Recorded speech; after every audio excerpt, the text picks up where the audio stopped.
ตัวเล็กตุ้มเป๊ะอันนี้คือเนยช็อกโกแลตช็อกโกแลตผสมเนยเหรอแล้วก็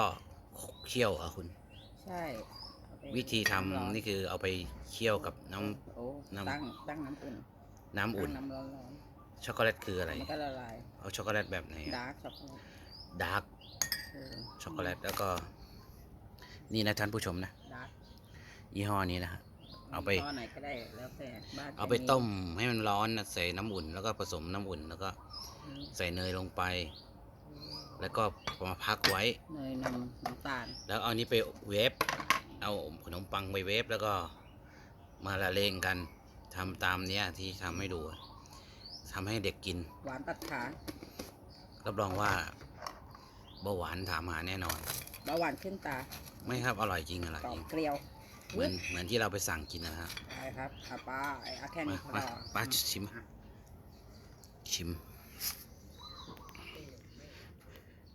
โอ้ย